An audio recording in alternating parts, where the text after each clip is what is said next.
गौर से सुनिए दोस्तों, क्या आपने कभी खुद से यह सवाल किया है कि अगर आपका मन आपका गुलाम बन जाए तो आप क्या नहीं कर सकते? क्या आपने कभी महसूस किया है कि आपकी जिंदगी में सबसे बड़ी लड़ाई बाहर की दुनिया से नहीं, आपके अपने मन से है? सुबह उठने का मन नहीं करता, कुछ नया सीखने का मन नहीं करता, बुरी आदतें छोड़ने का मन नहीं करता, गुस्सा आ जाता है, मन भटक जाता है, काम का मन नहीं करता, और फिर दिन के अंत में पछतावा होता है कि आज भी खुद से हार गया। कभी सोचा है कि ऐसा क्यों होता है? इस वीडियो में हम उसी गहराई तक उतरेंगे जहां से ये सारा खेल शुरू होता है, आपके मन से। और बात बस समझने की नहीं है, बात है जागने की, सच को देखने की और अपने मन को साधने की। क्योंकि जिसने अपने मन को साध लिया उसने सारा संसार जीत लिया। गौतम बुद्ध ने कहा था, मन ही सब कुछ है, तुम जो सोचते हो वही बन जाते हो। अब जरा सोचिए, अगर आपका मन ही बार बार सोचता है कि मैं कमजोर हूं, मुझे नहीं आता, मेरा ध्यान नहीं लगता, तो वो सोच धीरे धीरे आपका सत्य बन जाती है। और यही है मन की सबसे बड़ी चाल। वो आपकी बनाई हुई आदतों, भावनाओं और यादों का गुलाम बन जाता है और आपको गुलाम बना देता है। मन एक बंदर की तरह है जो हर पल उछलता है, कभी भविष्य की चिंता में तो कभी अतीत के पछतावे में। आपके साथ भी होता है ना? आप कुछ करने बैठते हैं और अचानक मन कोई पुरानी बात याद दिला देता है, कोई दुख, कोई गलती, कोई डर, और फिर आप वहीं अटक जाते हैं, कुछ करते ही नहीं। आपका शरीर वहीं बैठा होता है, पर मन कहाँ होता है कोई नहीं जानता। अब जरा सोचिए, ये वही मन है जो आपको महान बना सकता है अगर आप इसे समझ लें, इसे दिशा दे दें। क्योंकि मन खुद नहीं जानता कि क्या अच्छा है, क्या बुरा है। वो तो बस जिस चीज को आप बार बार दोहराते हो उसी को सच मान लेता है। अगर आप हर रोज खुद से कहते हो, मैं कुछ नहीं कर सकता, मेरा मन नहीं लगता, मेरी किस्मत खराब है, तो मन वही दोहराएगा, वही परोसता रहेगा और आप उसी में डूबते जाओगे। पर अब वक्त आ गया है कि आप इस मन को पहचानो, इसका व्यवहार समझो, इसकी चालाकी पकड़ो और इसे खुद के अधीन करो। मनोविज्ञान कहता है कि हमारे 95% निर्णय हमारे अवचेतन मन से लिए जाते हैं। यानी हम जो सोचते हैं, जो महसूस करते हैं, उसका बड़ा हिस्सा हमें पता भी नहीं चलता और फिर भी वही हमारे जीवन की दिशा तय करता है। यानी अगर आपने अपने मन को सही प्रशिक्षण नहीं दिया तो वो बिना आपकी मर्जी के आपको वहां ले जाएगा जहां आप कभी नहीं जाना चाहते थे। अब एक बात ध्यान से समझो, अगर आपका मन ही नियंत्रण में नहीं है तो दुनिया का कोई लक्ष्य, कोई रिश्ता, कोई सफलता आपको संतोष नहीं दे सकती। क्योंकि उस सब को जीने के लिए सबसे पहले जिस चीज की जरूरत है वो है मन की स्थिरता। आधुनिक विज्ञान भी यही कहता है, दिमाग की वायरिंग और फायरिंग, यानी आप जैसे सोचते हो वैसे ही आप बनने लगते हो। हर बार जब आप नकारात्मक सोचते हो, आपका दिमाग उसी सोच की आदत डाल लेता है और यही आपकी आइडेंटिटी बन जाती है। अब जरा रुकिए और सोचिए, क्या आप वाकई अपने मन के मालिक हैं या फिर आपका मन ही आपको चला रहा है? यही है वो सवाल जो इस वीडियो की शुरुआत है। क्योंकि जब तक आप इस सवाल का जवाब खुद नहीं ढूंढोगे, तब तक कोई बाहरी ज्ञान, कोई मोटिवेशन, कोई तरीका काम नहीं करेगा। इस वीडियो में हम आपके सामने वो रहस्य खोलने वाले हैं जिसके बाद आप जानोगे कि मन को जीतना क्या होता है और कैसे हर आम इंसान अपने मन की शक्ति को जागृत कर सकता है। और याद रखिए, मन को जीतना कोई एक दिन का काम नहीं है, ये एक अभ्यास है, एक यात्रा है, एक युद्ध है जो हर दिन लड़ा जाता है। लेकिन अगर आप इस युद्ध को समझ लें तो जीत पक्की है। अब हम उस बिंदु पर पहुंच चुके हैं जहां से असली सफर शुरू होगा। इस सफर में हम जानेंगे मन को कंट्रोल करने की 5 सबसे शक्तिशाली विधियां, जो न केवल आपके विचारों को बदलेंगी बल्कि आपके जीवन की दिशा ही मोड़ सकती हैं। तो बने रहिए इस वीडियो के साथ, क्योंकि अब जो आएगा वो सिर्फ जानकारी नहीं, जागृति है। पहली विधि, सकारात्मक आत्मवार्ता, पॉजिटिव सेल्फ टॉक। क्या आपने कभी अपने आप से कहा है, मुझसे नहीं होगा? स्विंगल, मैं हमेशा गलती करता हूं। जेरेनियम, मेरे बस की बात नहीं है। अगर हां, तो आज इस वीडियो को पूरा देखना आपके जीवन की दिशा को बदल सकता है। क्योंकि जिस व्यक्ति से आप सबसे ज्यादा बातें करते हैं वो कोई और नहीं, आप खुद हैं। और यही बातचीत आपके भविष्य की दिशा तय करती है। हमारा मन जो सोचता है वही हम बनते हैं। ये बात सिर्फ कोई मोटिवेशनल डायलॉग नहीं है, ये विज्ञान भी कहता है और ब्रह्मज्ञान भी। मन को कंट्रोल करने की पहली शक्तिशाली विधि है सकारात्मक आत्मवार्ता, यानी अपने आप से सकारात्मक बातें करना। ये कोई मामूली आदत नहीं, ये आपकी आत्मा से सीधा संवाद है। जब हम रोज खुद को नकारात्मक बातें कहते हैं, जैसे मैं कमजोर हूं, मेरे साथ ही ऐसा क्यों? एक मिनट रुकिए। क्या आपको पता है कि 90% लोग सेल्फ हेल्प वीडियोस देखने के बाद भी अपनी लाइफ क्यों नहीं बदल पाते?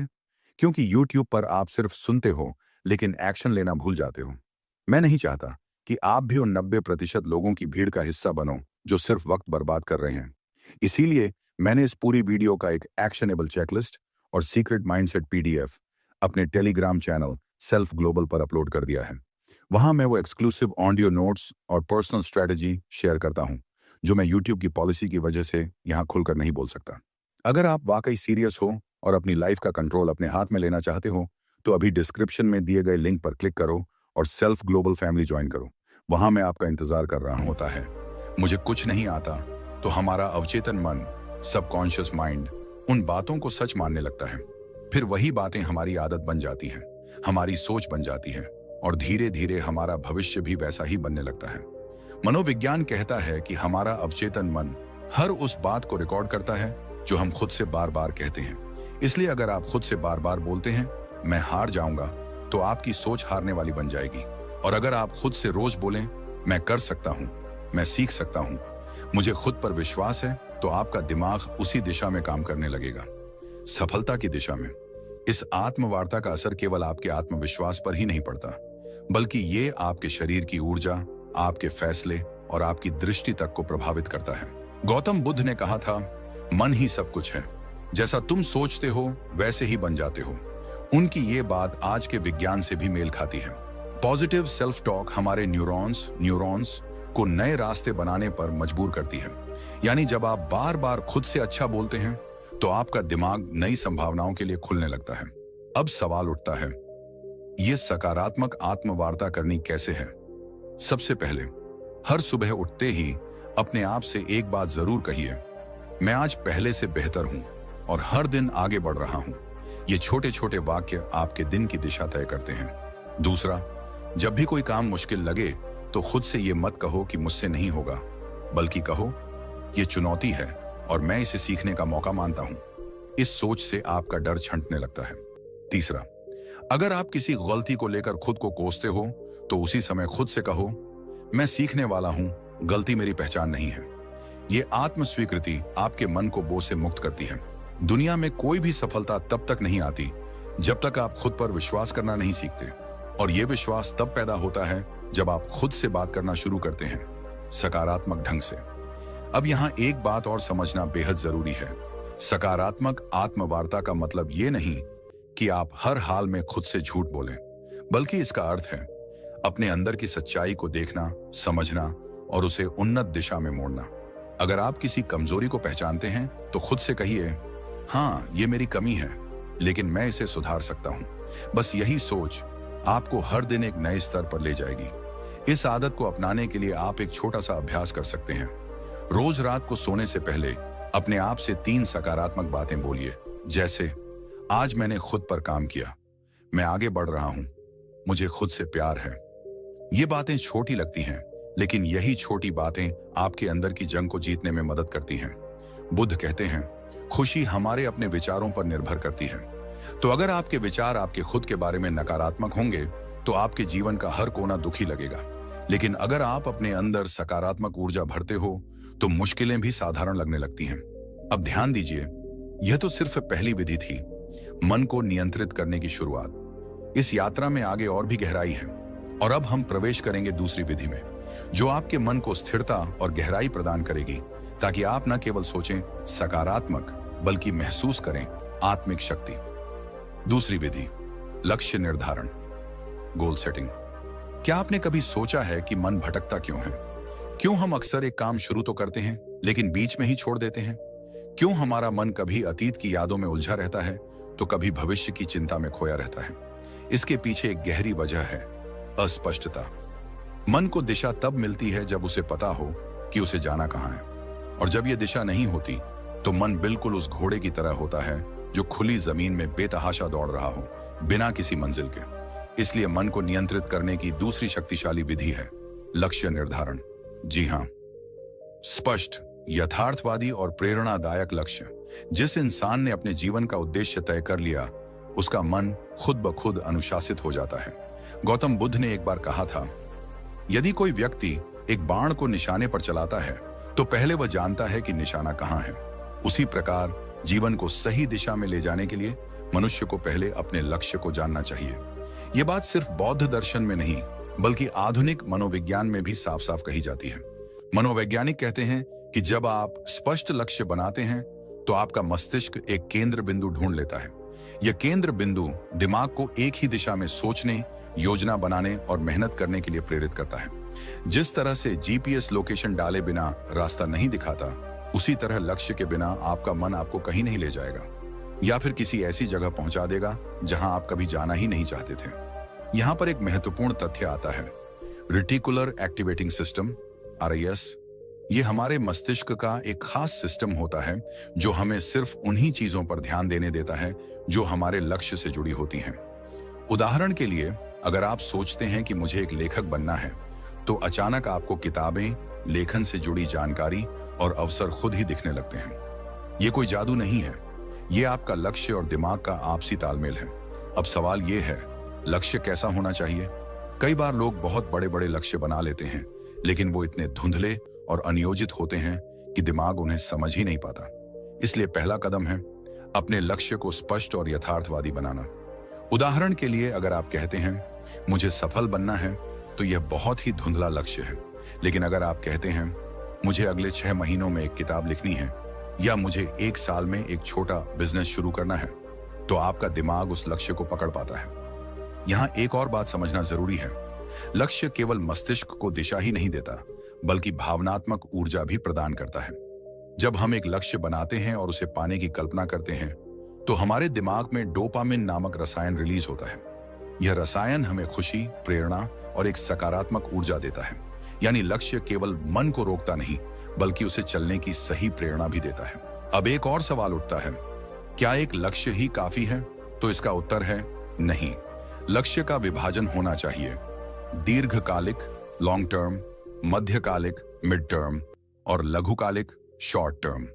क्योंकि जब हम एक बहुत दूर का लक्ष्य बनाते हैं और उसके बीच कोई पड़ाव नहीं रखते, तो हमारा मन थक जाता है और कहता है अभी तो बहुत दूर है, फिर कभी शुरू करेंगे।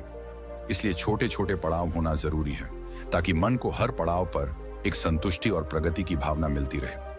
आप जब एक लक्ष्य तय करते हैं और उस पर काम करना शुरू करते हैं, तो आपका मन विकर्षणों को खुद ही ठुकराने लगता है। जैसे ही आपका ध्यान भटकता है, दिमाग आपको याद दिलाता है हमारा लक्ष्य अभी अधूरा है, और यहीं से शुरू होता है मन पर नियंत्रण। अब सोचिए, एक मन जिसने खुद को एक दिशा में बांध लिया है, वो कितनी शक्ति उत्पन्न कर सकता है। आपने देखा होगा, जब आप किसी जरूरी काम में पूरे मन से लगे होते हैं, तो आपको भूख, प्यास, थकावट कुछ भी महसूस नहीं होता। क्यों? क्योंकि लक्ष्य ने आपके मन को पूर्ण रूप से फोकस्ड कर दिया है। यही शक्ति अगर हर दिन की आदत बन जाए, तो आपका जीवन वो रूप ले सकता है जिसकी कल्पना आपने कभी सिर्फ सपनों में की थी। आज के समय में सबसे बड़ी बीमारी क्या है? ओवरथिंकिंग, एंजाइटी, डिस्ट्रैक्शन, और इन सब का इलाज है लक्ष्य। लक्ष्य तय कर लीजिए और फिर देखिए आपका मन कैसे स्वतः अनुशासित होने लगता है। वो हर चीज जो आपका समय बर्बाद कर रही है, वो बेकार लगने लगेगी। मन बार बार आपको खींचकर आपके लक्ष्य की तरफ ले जाएगा।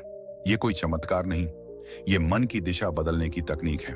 अब जरा ये विचार कीजिए, अगर एक छोटा सा चुंबक लोहे की सुई को खींच सकता है, तो एक स्पष्ट और सशक्त लक्ष्य आपके मन को कितना खींच सकता है? मन जो अभी तक इधर उधर भागता फिर रहा था, वह धीरे धीरे उस चुंबक यानी लक्ष्य की ओर आकर्षित होने लगेगा। गौतम बुद्ध ने कहा था, मन अत्यंत चंचल है, लेकिन यदि उसे साध लिया जाए तो वह आपके सबसे बड़े शत्रु को भी मित्र बना सकता है। इस साधना का पहला चरण था आत्मवार्ता और दूसरा लक्ष्य निर्धारण। ये दोनों विधियां मिलकर आपके मन को भीतर से पुनः प्रशिक्षित करती हैं। ये उसे एक नए रास्ते पर चलाना सिखाती हैं, जहां दिशा है, उत्साह है और स्पष्टता है। तो अगर आप चाहते हैं कि आपका मन आपकी बात माने, तो सबसे पहले आप उसे बताइए कि कहां जाना है। फिर देखिए कैसे वो रास्ता खुद बनाने लगता है। और यही से शुरू होती है वास्तविक आत्मशक्ति की यात्रा। दोस्तों, क्या आप जानते हैं कि हमारा मन सबसे अधिक बेचैन तब होता है जब हमारे पास समय की कोई योजना नहीं होती, जब हम हर काम को टालते जाते हैं, जब दिन रात सिर्फ भाग दौड़ बनकर रह जाते हैं, लेकिन फिर भी मन शांति को नहीं छू पाता। तब असल में दिक्कत समय की नहीं होती, बल्कि उस। अब बहुत ध्यान से सुनो। इस दुनिया में दो तरह के लोग होते हैं। एक वो जो सिर्फ सुनते हैं, और दूसरे वो जो अपनी जिंदगी बदल देते हैं। सिर्फ समरी देखकर आगे बढ़ जाना आसान है, थोड़ा मोटिवेटेड फील करना आसान है, लेकिन असली बदलाव वो डिटेल में जाकर समझने से आता है। अगर तुम हर बार सिर्फ फ्री नॉलेज कंज्यूम करके खुश हो जाते हो, तो सच मानो तुम प्रोग्रेस नहीं कर रहे। तुम बस अपने दिमाग को ये इल्यूजन दे रहे हो कि तुम ग्रो कर रहे हो। ओरिजिनल बुक तुम्हें वो डेप्थ देगी जो कोई भी 10 से 15 मिनट की समरी नहीं दे सकती। इसलिए इस बुक का लिंक डिस्क्रिप्शन में है। हो सकता है वो अफिलिएट लिंक हो। अगर तुम वहां से खरीदते हो तो मुझे थोड़ा सपोर्ट मिल जाता है। लेकिन असली सवाल सपोर्ट का नहीं है। सवाल ये है, क्या तुम सच में सीरियस हो? क्योंकि इन्वेस्ट वही करता है जिसे अपनी ग्रोथ पर भरोसा होता है। अगर तुम सिर्फ सुनने वालों में रहना चाहते हो तो यहीं तक ठीक है, लेकिन अगर तुम इंप्लीमेंट करने वालों में आना चाहते हो तो डिस्क्रिप्शन चेक करो, बुक लो, पढ़ो और अप्लाई करो। अब चलिए वापस आते हैं आज की इस बुक समरी के अगले सबसे पावरफुल लेसन। समय के प्रबंधन की होती है, और यहीं से शुरू होती है मन को काबू में रखने की तीसरी शक्तिशाली विधि, समय प्रबंधन। आज हम जिस दुनिया में जी रहे हैं वहां व्यस्त रहना एक ट्रेंड बन गया है, लेकिन व्यस्त होना और व्यस्तता का प्रबंधन कर पाना, ये दोनों एक जैसी चीजें नहीं है। अगर आप दिन भर बहुत कुछ करते रहते हैं लेकिन अंत में थक कर गिर पड़ते हैं और खुद से ही नाराज रहते हैं, तो यकीन मानिए आप समय को नहीं चला रहे, समय आपको चला रहा है। और जब समय हमें चलाने लगे तो मन खुद ब खुद बेचैन, चिंतित और थका हुआ महसूस करता है। हमारा मस्तिष्क तब सबसे अच्छा काम करता है जब वह जानता है कि अगला कदम क्या है। मन को दिशा चाहिए, स्पष्टता चाहिए, और वह स्पष्टता आती है अच्छे समय प्रबंधन से। जब आप हर काम के लिए एक उचित समय निर्धारित कर देते हैं, जब आप जानते हैं कि किस काम को कब करना है, तो आपका मन खुद ब खुद शांत रहता है, क्योंकि उसे पता है अब कुछ भी अनियंत्रित नहीं है। समय प्रबंधन केवल घड़ी की सुइयों को देखने का नाम नहीं है, यह एक विज्ञान है, एक कला है और साथ ही एक साधना है। अगर आपने इसे साध लिया तो आप केवल अपने दिन को नहीं, अपने जीवन को, अपने भाग्य को और अपने मन को भी साध लेंगे। आधुनिक मनोविज्ञान कहता है कि जब हम अपने दिन की योजना बनाते हैं और उसे फॉलो करते हैं, तो हमारा ब्रेन डोपामिन नामक एक रसायन छोड़ता है जो हमें संतुष्टि और ऊर्जा का एहसास कराता है। यह वही रसायन है जो तब निकलता है जब हम कोई उपलब्धि प्राप्त करते हैं। यानी यदि आप हर सुबह अपनी दिनचर्या तय कर लेते हैं और दिन के अंत में उस पर टिके रहते हैं, तो आपका मस्तिष्क आपको एक सफल व्यक्ति की अनुभूति देता है, जिससे आत्मविश्वास बढ़ता है, चिंता घटती है और मन शांत होता है। अब बात करें ब्रह्म ज्ञान की, तो हमारे प्राचीन ग्रंथों में भी समय को सबसे बड़ा गुरु माना गया है। वेदों में कहा गया है, कालो ही परमम बलम, अर्थात समय ही सबसे बड़ी शक्ति है। जो इस शक्ति के साथ चलना सीख लेता है, उसके लिए कोई भी लक्ष्य असंभव नहीं रह जाता। गौतम बुद्ध भी समय के महत्व को भली भांति समझते थे। उन्होंने एक जगह कहा था, जो व्यक्ति एक क्षण को भी व्यर्थ नहीं जाने देता, वह जीवन को पूर्णता के साथ जीता है। बुद्ध के अनुसार जीवन की सच्ची शांति तभी संभव है जब हम हर क्षण में जागरूक रहें, हर पल का उपयोग करें। उन्होंने एक और अद्भुत बात कही थी, भविष्य की चिंता मत करो, भूतकाल के पछतावे में मत रहो, वर्तमान क्षण में जियो, क्योंकि यहीं पर जीवन है। समय प्रबंधन हमें वर्तमान में केंद्रित रहने की कला सिखाता है। जब हम अपने कार्यों को समयबद्ध करते हैं तो हम अपने मन को अनावश्यक विचारों और चिंता से बचाते हैं। इससे मन न तो अतीत की गलियों में भटकता है, न भविष्य की अनिश्चितता में उलझता है। वह ठहरता है, जागता है और नियंत्रण में आता है। आधुनिक समय में अगर कोई व्यक्ति कहता है मेरे पास समय नहीं है, तो असल में वह कह रहा है मेरे पास प्राथमिकता तय करने की कला नहीं है। क्योंकि सच ये है कि हम सबके पास एक ही दिन के 24 घंटे हैं। अंतर केवल इस बात में है कि कोई उन्हें कैसे उपयोग करता है। कोई उस समय से अपने सपनों का महल बना लेता है, तो कोई उसी समय को टालमटोल और आलस्य में गंवा देता है।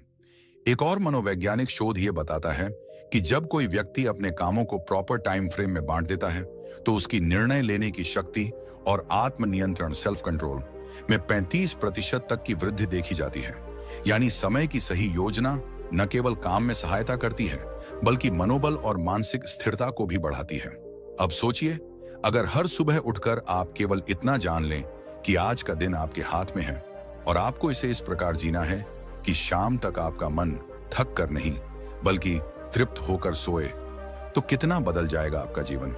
आप स्वयं अनुभव करेंगे कि मन अब उतना बेकाबू नहीं है, विचारों का शोर कम हो रहा है और एक गहरी स्पष्टता जन्म ले रही है। समय का सही प्रबंधन एक तरह से अपने आप से किया गया सबसे सुंदर वादा है कि मैं अपने जीवन को अनमोल मानता हूं और इसे यूं ही व्यर्थ नहीं जाने दूंगा। और जब ये भाव मन में दृढ़ हो जाता है, तब मन भी उसी अनुरूप काम करता है, वह आपके नियंत्रण में आने लगता है। तो यदि आप अपने मन को नियंत्रित करना चाहते हैं, शांत और स्थिर बनाना चाहते हैं, तो अपनी दिनचर्या को पुनः रचिए, हर घंटे का हिसाब रखिए और सबसे जरूरी, हर पल को पूरी जागरूकता और गहराई से जीने की आदत डालिए। जब मन देखेगा कि आप समय का सम्मान कर रहे हैं, तो वह भी आपको सम्मान देगा। दोस्तों, क्या आप जानते हैं, हम सबके भीतर एक ऐसी शक्ति है जो अगर जाग जाए तो न कोई डर टिक सकता है, न कोई चिंता, न कोई भ्रम। लेकिन अफसोस की बात यह है कि आज की भाग दौड़ भरी जिंदगी में हम उस शक्ति से बिल्कुल कट चुके हैं। मन एक भटकती हुई हवा बन गया है, कभी अतीत के पछतावे में उलझा हुआ, तो कभी भविष्य की चिंता में डूबा हुआ। और यही सबसे बड़ा कारण है मानसिक अशांति का, नींद ना आने का, अकेलेपन का और आत्मविश्वास की कमी का। आज हम बात करने जा रहे हैं ध्यान की, यानी मेडिटेशन की। ये सिर्फ कोई साधना नहीं, ये कोई ट्रेंड नहीं, ये कोई वेस्टर्न तकनीक नहीं, बल्कि ये हमारी ही आत्मा का द्वार है, जिससे होकर हम अपने भीतर के सच्चे स्वरूप तक पहुंच सकते हैं। हर दिन कुछ ही मिनट का ध्यान आपके पूरे जीवन की दिशा बदल सकता है। और यह कोई अतिशयोक्ति नहीं है, यह विज्ञान भी मान चुका है और ब्रह्म ज्ञान भी बार बार इसी बात की पुष्टि करता है। जब आप ध्यान करते हैं तो सबसे पहले जो होता है वो यह कि आपका मन स्थिर होता है। वह मन जो अभी तक बंदर की तरह इधर उधर कूद रहा था, वह शांत हो जाता है। और जब मन शांत होता है, तभी तो आप अपने विचारों को स्पष्ट देख सकते हैं। ये क्लैरिटी ऑफ थॉट्स ही आपकी हर समस्या का हल है, क्योंकि समस्या से ज्यादा परेशान करने वाला तो भ्रम होता है, और भ्रम तब टूटता है जब विचारों में स्पष्टता आती है। आज मनोवैज्ञानिक भी कहते हैं कि जब कोई व्यक्ति रोज 10 से 15 मिनट ध्यान करता है, तो उसका एमिग्डाला, जो हमारे मस्तिष्क का वह हिस्सा है जो डर और चिंता को नियंत्रित करता है, वो छोटा होने लगता है। और इससे व्यक्ति का इमोशनल रिस्पॉन्स सुधरने लगता है। मतलब यह कि जो बात पहले आपको बहुत जल्दी गुस्सा दिला देती थी, वही बात अब शायद आपको हंसी में टालने की शक्ति दे दे। जो पहले आपकी नींद छीन लेती थी, वही अब आपको गहरी नींद में डुबा दे। ध्यान कोई दिखावा नहीं है, ये एक आंतरिक प्रक्रिया है, और यह तभी फल देती है जब आप इसे श्रद्धा और नियमितता से करते हैं। जैसे शरीर के लिए व्यायाम जरूरी है, वैसे ही मन के लिए ध्यान एक आवश्यकता है। ये कोई विकल्प नहीं, बल्कि मानसिक स्वच्छता का मूल आधार है। अब जरा एक पल रुकिए और अपने भीतर झांकिए, बिना किसी आवाज के, बिना किसी शब्द के, बस खुद के साथ कुछ पल बिताने की कोशिश कीजिए। क्या आप जानते हैं कि जब आप गहराई से ध्यान में जाते हैं, तो आप न सिर्फ अपने विचारों को समझने लगते हैं, बल्कि आप यह भी महसूस करने लगते हैं कि आप वो विचार नहीं हैं। आप तो वो देखने वाला है जो हर विचार को आते जाते देख रहा है। गौतम बुद्ध ने ध्यान को जीवन का मूल बताया। उन्होंने कहा, ध्यान ही एकमात्र रास्ता है जिससे तुम अपने भीतर की आग को बुझा सकते हो। उन्होंने वर्षों तक मौन साधना की, अपने विचारों को परखा, और उसी गहराई से उन्होंने संसार को बताया कि मनुष्य का दुख किसी बाहरी कारण से नहीं होता, बल्कि उसके मन की अस्थिरता ही उसका सबसे बड़ा शत्रु है। और इस शत्रु को हराने का एकमात्र रास्ता ध्यान है। बुद्ध के अनुसार ध्यान तुम्हें साक्षी बनाता है, और जब तुम साक्षी हो जाते हो, तब तुम अपने डर को भी, अपने क्रोध को भी, अपनी व्यथा को भी बाहर से देख सकते हो। और यही दूरी ही तो है मुक्ति की शुरुआत। आज जितना समय हम बाहरी चीजों पर खर्च कर देते हैं, मोबाइल स्क्रॉलिंग, टीवी देखना या बेवजह की बातचीत, अगर उसी में से हम सिर्फ 15 मिनट अपने लिए, अपने मन के लिए दे दें, तो सोचिए हमारा जीवन कितना बदल सकता है। ध्यान करने के लिए किसी विशेष स्थान या किसी विशेष पद्धति की आवश्यकता नहीं, बस शांति हो, एक कोना हो, और हो थोड़ी सी इच्छा खुद को समझने की, खुद से मिलने की। आप चाहे तो आंखें बंद करें, अपनी सांसों पर ध्यान दें, चाहे तो ओम का उच्चारण करें, चाहे तो सिर्फ मौन रहें। तरीका कोई भी हो सकता है, लेकिन परिणाम हमेशा एक ही मिलेगा, शांति, गहराई और भीतर की शक्ति। ध्यान हमें सिखाता है कि शांति बाहर नहीं, भीतर है।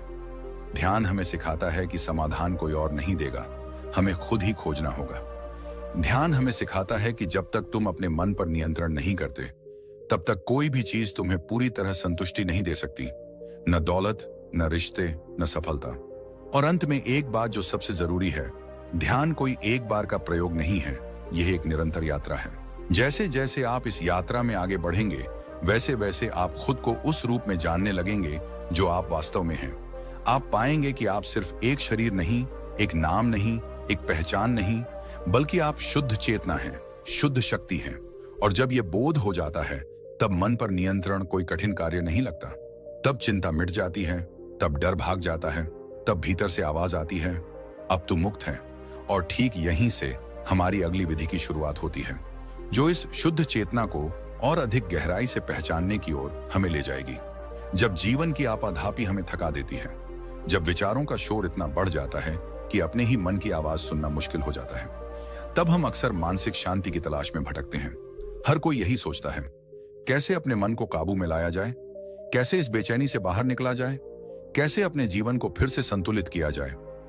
आज हम बात कर रहे हैं उसी खोज के अंतिम पड़ाव की, मन को कंट्रोल करने की 5 शक्तिशाली विधियों में से 5वीं विधि की, जो दिखने में सरल है लेकिन इसके पीछे छुपी है अनंत शक्ति। यह विधि है शारीरिक व्यायाम, यानी रेगुलर फिजिकल एक्सरसाइज। अब आप सोचेंगे कि इसमें ऐसा क्या खास है, क्या वाकई शारीरिक व्यायाम से मन शांत हो सकता है?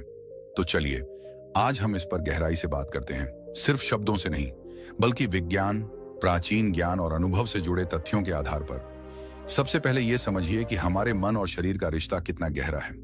जब शरीर में कोई बदलाव होता है तो उसका सीधा असर मन पर पड़ता है, और जब मन में कुछ चलता है तो शरीर भी उसका असर झेलता है।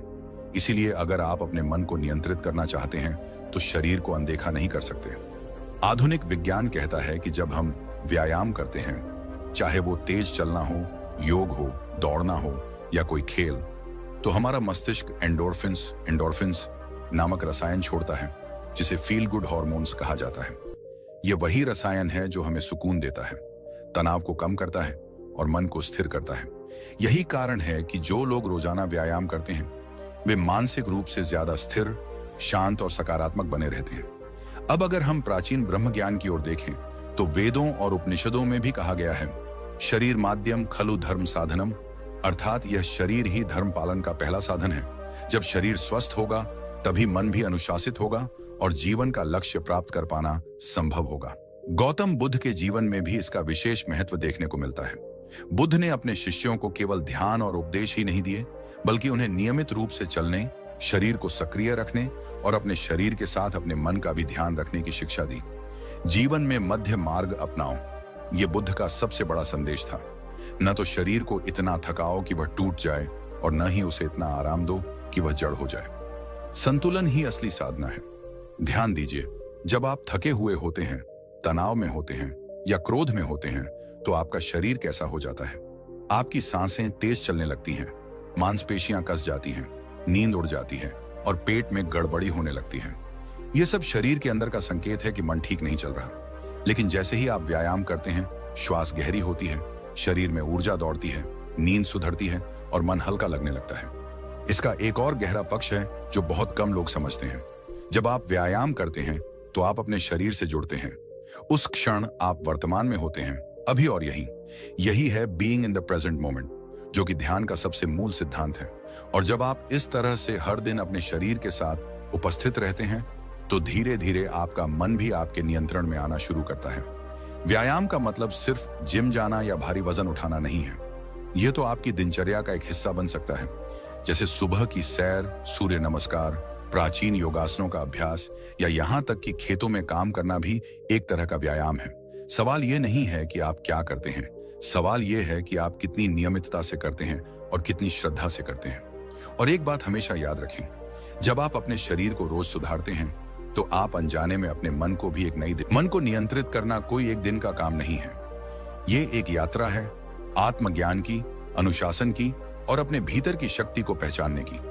जब आप अपने मन को समझना शुरू करते हैं, उसे दिशा देना सीखते हैं, तो आप खुद महसूस करेंगे कि जीवन में कितनी शांति, स्पष्टता और ऊर्जा आ गई है। आज से ही छोटी शुरुआत करें, ध्यान करें, अपनी सांसों पर ध्यान दें, अपने विचारों को देखें और हर दिन खुद से जुड़ने का प्रयास करें। 1 दिन, 2 दिन, 1 हफ्ता और धीरे धीरे आप अपने भीतर के उस मौन को महसूस करेंगे जो अब तक बाहर की दुनिया के शोर में खो गया था। और याद रखिए, मन पर विजय ही जीवन की सबसे बड़ी जीत होती है। अगर आपको यह वीडियो पसंद आया हो, अगर आपको इससे कुछ सीखने को मिला हो, अगर इन बातों ने आपके मन को छुआ हो, तो कृपया इस वीडियो को लाइक करें, अपने दोस्तों और परिवार के साथ शेयर करें और हमारे YouTube चैनल को सब्सक्राइब करें। आपका एक एक सब्सक्राइब हमें प्रेरणा देता है कि हम आपके लिए और भी गहरा और भी सार्थक ज्ञान लेकर आए। हमारा उद्देश्य सिर्फ वीडियो बनाना नहीं, बल्कि आपके जीवन में एक सकारात्मक बदलाव लाना है। तो जुड़िए हमारे साथ इस आत्म विकास की यात्रा में, क्योंकि आने वाले वीडियो में हम बात करेंगे एक ऐसे विषय पर जो आपके जीवन के हर कोने को रोशन कर सकता है। धन्यवाद। शांत रहिए, जागरूक रहिए और अपने भीतर की शक्ति को पहचानते रहिए।